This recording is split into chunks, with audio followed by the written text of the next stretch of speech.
Welcome to this lecture. आज हम करने वाले हैं माइक्रोसॉफ्ट ऑफिस वर्ड। और लास्ट लेक्चर में हमने इसके दो जो मेन ग्रुप्स थे उनको किया था। तो सबसे पहला ग्रुप जो हमने किया था वो था आपके पास क्लिपबोर्ड वाला ग्रुप। सेकंड जो था आपके पास था फॉन्ट वाला ग्रुप। आज हम करने वाले हैं पैराग्राफ, स्टाइल्स और एडिटिंग वाला ग्रुप। ये बड़ा इंपॉर्टेंट रहता है, खासकर एग्जाम पॉइंट ऑफ व्यू से और कॉम्पिटेटिव एग्जाम में इससे बहुत सारे क्वेश्चन बनते हैं। तो सबसे पहले मैं आपको करवाने वाला हूँ, ये आपके पास जो है ये सारा सारा पैराग्राफ फॉर्मेटिंग है। तो पैराग्राफ फॉर्मेटिंग में जैसे ये मैंने कुछ पैराग्राफ टाइप कर दिया है आपके पास यहाँ पे। तो लेट अस सी ये जो सारे ऑप्शन है ये कैसे वर्क करते हैं। तो मैं एक पैराग्राफ को सिलेक्ट करता हूँ लाइक दिस, ये दो तीन लाइनें मैं सिलेक्ट कर रहा हूँ। तो सबसे पहला ऑप्शन आपके पास है बुलेट्स का। तो जब आप इस पर क्लिक करते हो तो ये क्रिएट करता है आपके पास बुलेट्स, क्रिएट करता है इस तरह के सिंबल्स के साथ। अगर आप इसके साथ वाले एरो पे क्लिक करेंगे तो ये बुलेट्स के टाइप्स हैं जिनको आप यूटिलाइज कर सकते हो। तो फॉर एग्जांपल जैसे मैं ये टिक मार्क यूज़ करता हूँ तो आप देखोगे कि बुलेट्स का जो टाइप है वो टिक मार्क में कन्वर्ट हो जाता है। अगर आप इसको ऑफ करना चाहते हैं तो इसी पे आप क्लिक कर सकते हो दोबारा से, और आपके जो बुलेट्स हैं वो ऑफ कर दी जाएंगी। तो ये आपके पास बुलेट्स हैं। उसके नेक्स्ट आपके पास है नंबरिंग। नंबरिंग जो है आपके पास पैराग्राफ में नंबर्स प्रोवाइड करती है। तो जब आप क्लिक करते हो तो ऑटोमेटिकली जो है नंबर्स इंसर्ट कर दी जाते हैं। तो आपने हमेशा याद रखना है जब भी आप वर्ड यूज़ कर रहे हैं तो नंबरिंग आपने खुद नहीं देनी है। पहले आपने सारी लाइंस जो है टाइप कर देनी है और उसके बाद सेलेक्ट करके नंबरिंग यहाँ से प्रोवाइड करनी है। उसका रीज़न ये है कि जब आप लाइंस को डिलीट कर देते हैं तो ये नंबरिंग जो है ऑटोमेटिकली एडजस्ट कर दी जाती है। अगर आपको नंबरिंग के जो स्टाइल है वो चेंज करने तो इस एरो को क्लिक करके आप डिफरेंट डिफरेंट स्टाइल जो यूज़ कर सकते हो। तो जैसे 1 2 3 है और 1 2 3 विद आपके पास पैरेंथेसिस है, और ABCD या फिर रोमन लेटर्स को आप यूटिलाइज कर सकते हो। तो इस तरीके से आप डिफरेंट डिफरेंट टाइप की नंबरिंग जो है यूज़ कर सकते हो। ये आपके पास जो आपके पास लिस्ट है, ये आपके पास सब लिस्ट क्रिएट करने में आप यूज़ करते हो। तो सब लिस्ट किस तरीके से क्रिएट होती है, जैसे ये आपने नंबरिंग यहाँ पे प्रोवाइड कर दी, आप नीचे वाली लाइन को दोबारा से सिलेक्ट कर सकते हो इस तरीके से।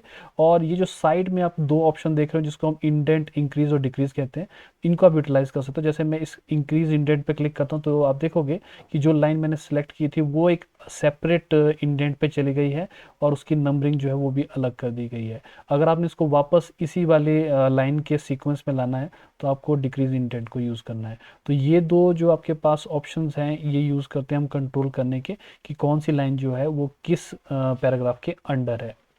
ये आपके पास सॉर्ट है, मैं आपको सॉर्ट करके दिखाता हूँ। सिर्फ टेक्स्ट पे काम करता है। तो लिस्ट आपके पास, इस पे आप अगर क्लिक करोगे तो ये बेसिकली आपके टेक्स्ट को सॉर्ट करता है, और सॉर्ट करने के लिए ये आपसे पूछता है कि आपने इसको किस ऑर्डर में सॉर्ट करना, असेंडिंग में या डिसेंडिंग में करना है। तो ये तो चलो ऑलरेडी सॉर्ट ही था क्योंकि ये एल से शुरू है पैराग्राफ, ये एन से शुरू है। बट यहाँ से आप अपने जो टेक्स्ट है उसको सॉर्ट आउट भी कर सकते हो। ये जो आप वो देख रहे हो स्पेशल कैरेक्टर सिंबल्स, ये मैं आपको बाद में करवाऊंगा। बट अगर अगर आप इसको ऑन करोगे तो आपको पता लगेगा कि आपके जो डॉक्यूमेंट है उसके अंदर बहुत सारे नॉन प्रिंटेबल कैरेक्टर्स भी रहते हैं, और ये डिनोट करते हैं कि आपका जो कैरेक्टर है वो क्या है। जैसे फॉर एग्जांपल ये जो आप सिंबल देख रहे हो ये डिनोट करता है नई लाइन को, तो न्यू लाइन का सिंबल होता है। तो ये एक्चुअली में प्रिंट नहीं होते कोई भी सिंबल, बस ये चेक करने के लिए काफ़ी अच्छा रहता है कि कहाँ पे कौन सा सिंबल जो इंसर्टेड है। तो मैं इसको ऑफ कर देता हूँ। अब लास्ट कोई भी आप पैराग्राफ उठा लीजिए, इसके नीचे आपके पास हैं पैराग्राफ अलाइनमेंट। तो आपके पास चार तरह की अलाइनमेंट रहती है। तो मैं ये लाइनिंग ऑफ कर देता हूँ एक बार, फिर हम देखते हैं। ये है लेफ्ट लाइन। आप देखोगे बाय डिफ़ॉल्ट आपका टेक्स्ट जो है लेफ्ट लाइन रहता है। तो आपका जो टेक्स्ट है वो लेफ्ट साइड से पूरी तरीके से अलाइंड है। अगर मैं इसको करता हूँ सेंटर अलाइन तो आप देखोगे आपका टेक्स्ट जो है वो सेंटर से अलाइन हो जाता है, राइट लाइन में राइट साइड से अलाइन हो जाएगा, ठीक है। और जब आप करोगे जस्टिफाइड तो जस्टिफाइड क्या करता है, जस्टिफाई आपकी लाइन की स्पेसिंग को थोड़ा सा बढ़ा के दोनों तरफ से बराबर करने की कोशिश करता है। तो देखो ये लेफ्ट लाइन में आप देख सकते हो ऊपर वाली लाइन जो है थोड़ी सी आगे है नीचे वाली लाइन से, पर जब मैं जस्टिफाई पे क्लिक करूंगा तो अब आप देखोगे कि ये दोनों जो लाइनें जो हैं वो ऑलमोस्ट बराबर हैं। तो जस्टिफाई हम पैराग्राफ को बराबर करने के लिए यूटिलाइज करते हैं। मैं इसको लेफ्ट लाइन कर देता हूँ। अब नेक्स्ट आपके पास है लाइन स्पेसिंग। तो लाइन स्पेसिंग जो है पैराग्राफ की बीच की लाइन के बीच की स्पेसिंग है। तो यहाँ से क्लिक करके मैं स्पेसिंग को घटा या बढ़ा सकता हूँ इस तरीके से। तो बाय डिफ़ॉल्ट ये 1.15 आपके पास स्पेसिंग पॉइंट्स पे रहती है। तो आप इसको यहाँ से कंट्रोल कर सकते हो कि जो लाइन के बीच में गैप है वो कितना रखना है। इसके बाद आपके पास है बैकग्राउंड कलर। आप देख सकते हो बैकग्राउंड कलर में आप अपने पैराग्राफ पे कोई सा भी बैकग्राउंड कलर जो है वो दे सकते हैं इस तरीके से। और उसके बाद आपके पास है बॉर्डर, और बॉर्डर आप दे सकते हो पैराग्राफ में, जैसे मैं लिखता हूँ आउटसाइड बॉर्डर। तो ये इस पूरे पूरे पैराग्राफ के बाहर एक आउटसाइड बॉर्डर जो है बन जाएगा। अगर आपने रिमूव करना है बॉर्डर तो जस्ट इसको सिलेक्ट करके आपको यहाँ जाना है और क्लिक करना है नो बॉर्डर। तो इस तरीके से आप देख सकते हो ऑप्शन आपके पास, सिर्फ बॉटम बॉर्डर लगा सकते हैं, सिर्फ टॉप बॉर्डर लगा सकते हैं, लेफ्ट और राइट बॉर्डर अलग अलग लगा सकते हैं, इनसाइड बॉर्डर लगा सकते हैं अगर आपके पास डाटा है टेबल फॉर्मेट में। तो इस तरीके से इसी की अगर आप सेटिंग देखोगे तो यहाँ पे आपके पास बॉर्डर एंड शेडिंग आपके पास सेटिंग आती है, और वहाँ पे आप चूज़ कर सकते हो कि बॉर्डर जो आपको किस तरीके का चाहिए। डॉटेड बॉर्डर भी आप यूज़ कर सकते हो, और उनके डिफरेंट डिफरेंट विड्थ है उनको आप अप्लाई कर सकते हो। मोस्ट पर्पसेस के लिए आप देखोगे कि ये जो मीनू है ये ऑलरेडी आपको अच्छा प्रोवाइड करती है, ताकि आप एक क्लिक से बॉर्डर अप्लाई कर सको। तो ये जो फॉर्मेटिंग आपने देखी ये सब की सब फॉर्मेटिंग क्या है, ये आपके पास पैराग्राफ की फॉर्मेटिंग है। ओके, नेक्स्ट आपके पास है स्टाइल्स, और मैं ये मानता हूँ कि स्टाइल जो हैं ये एमएस वर्ड का सबसे रिमार्केबल फीचर है। ये आपको दूसरे जो आपके पास वर्ड प्रोसेसर उसमें शायद नहीं मिलेगा।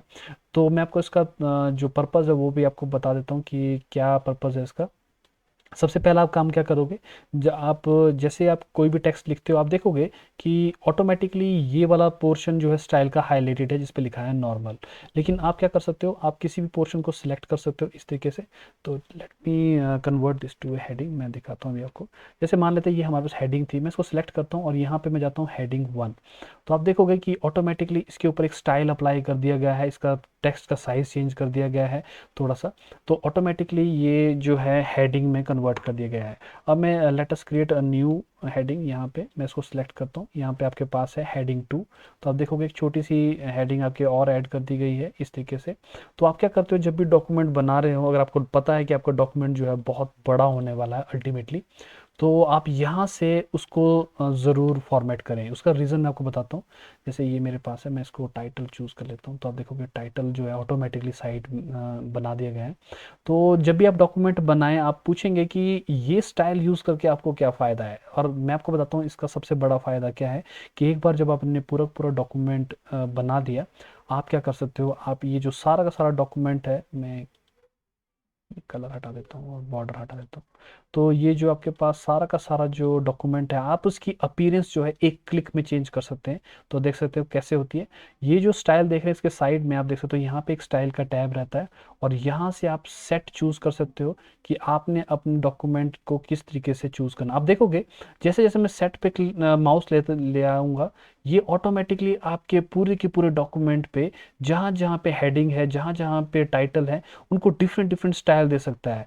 और ये बड़ा ही इंपॉर्टेंट हो जाता है जब आप बड़े बड़े डॉक्यूमेंट बना रहे हो।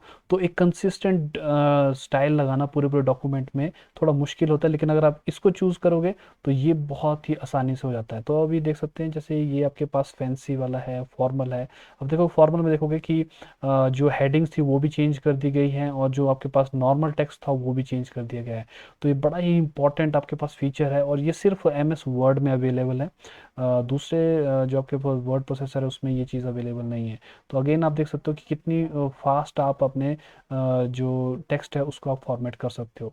एक और एडवांटेज इसकी है वो हम देखेंगे जब हम इंसर्ट पे जाएंगे, तो वहाँ पे स्टाइल जो है बड़े इंपॉर्टेंट जो आपका रोल है वो प्ले करते हैं। प्लस आप क्या कर सकते हो, आप different different colour scheme utilise कर सकते हो एक गिवन स्टाइल के साथ, और डिफरेंट डिफरेंट डॉक्यूमेंट्स पे आप बड़े ही अट्रैक्टिव जो आपके पास थीम कलर है उनको आप अप्लाई कर सकते हो। तो मैं मानता हूँ कि ये जो आपके पास स्टाइल है ये बड़ा ही इम्पोर्टेंट फीचर है, और आपको जितना हो सके इसको आपको यूटिलाइज करना चाहिए जब भी आप डॉक्यूमेंट क्रिएट कर रहे हो। ओके, मैं इसको दोबारा से डिफ़ॉल्ट स्टाइल में चेंज कर देता हूँ, ये आपका डिफ़ॉल्ट स्टाइल है। ये तो था आपके पास स्टाइल। आप देख सकते हो यहाँ पे हमारे पास अलग अलग तरीके के स्टाइल होते हैं जिनको आप यूज़ कर सकते हो अपने डॉक्यूमेंट में। लास्ट आपके पास बच जाता है एडिटिंग का, और एडिटिंग में जो सबसे इम्पॉर्टेंट है वो आपके पास है फाइंड। और फाइंड क्या करता है, ये टेक्स्ट को फाइंड करता है आपके डॉक्यूमेंट में। तो जैसे मान लो मैं लिखना चाहता हूँ डॉलर, तो अब मैं इसको जैसे करता हूँ फाइंड नेक्स्ट, तो आप देखोगे ऑटोमेटिकली जहाँ जहाँ पे आपके पास डॉलर था वहाँ पे आपका जो कर्सर है वो चला जाएगा। तो आप देखोगे मेरे वाले इसमें सिर्फ 2 ही बार डॉलर लिखा गया था, तो यहाँ से आप इसको ढूंढ सकते हो। नेक्स्ट ऑप्शन आपके पास है रिप्लेस का। तो रिप्लेस क्या करता है, इसका शॉर्टकट है control H. Remember control F जो है फाइंड का है और रिप्लेस का कंट्रोल एच है, तो ये भी एक क्वेश्चन बन जाता है आपके पास। तो रिप्लेस क्या करता है आपके पास, रिप्लेस आप किसी टेक्स्ट को किसी दूसरे टेक्स्ट से रिप्लेस कर सकते हैं। तो जैसे मैं चेंज करता हूँ डॉलर को डॉपलर में, तो I can click replace all, और ऑटोमेटिकली जैसे लिखा है कि 2 रिप्लेसमेंट की गई हैं और आपके डॉक्यूमेंट्स में से डॉलर को डॉपलर में कन्वर्ट कर दिया गया है। तो एक बड़ा ही इंपॉर्टेंट फीचर है, जो बड़े ही आपके काम आता है। कई बार रिपोर्ट बनाते बनाते आप अपने कॉलेज का नाम गलत कर दोगे, और 200 पेज की रिपोर्ट में अगर आप कॉलेज का नाम गलत लिखा है डिफरेंट डिफरेंट प्लेसेस में, तो अच्छा यही रहेगा कि आप वर्ड प्रोसेसर से उसको रिप्लेस करने के लिए कहें। तो ये आपके पास बेसिकली ये आपका होम टैब हो गया कंप्लीट। तो होम टैब में हमने क्या क्या कर लिया है, क्लिपबोर्ड, फॉन्ट, पैराग्राफ, स्टाइल्स और एडिटिंग। तो आपने इस पोर्शन को इस बार ट्राई करना है और कोशिश करना है कि ये जो आपने यहाँ पे जो ऑप्शंस हैं उनको आपने प्रॉपरली सीख लिया है। अगर आप शॉर्टकट सीखना चाहते हो तो शॉर्टकट ये आपके पास लेफ्ट लाइन का कंट्रोल एल है, सेंट्रल लाइन का कंट्रोल ई है, और राइट लाइन का कंट्रोल आर है, जस्टिफाई का कंट्रोल जे है। तो ये भी कुछ क्वेश्चंस हैं जो कई बार आपसे पूछ लिए जाते हैं। तो आई होप कि आपको कुछ पता लगा होगा इस लेक्चर में से। नेक्स्ट टाइम हम क्या करेंगे, नेक्स्ट टाइम हम इंसर्ट टैब करेंगे, और इंसर्ट टैब में जो जो आपके पास ऑप्शंस है वो उसमें से जो मेन मेन ऑप्शंस हैं उनको हम सबसे पहले कंप्लीट करेंगे।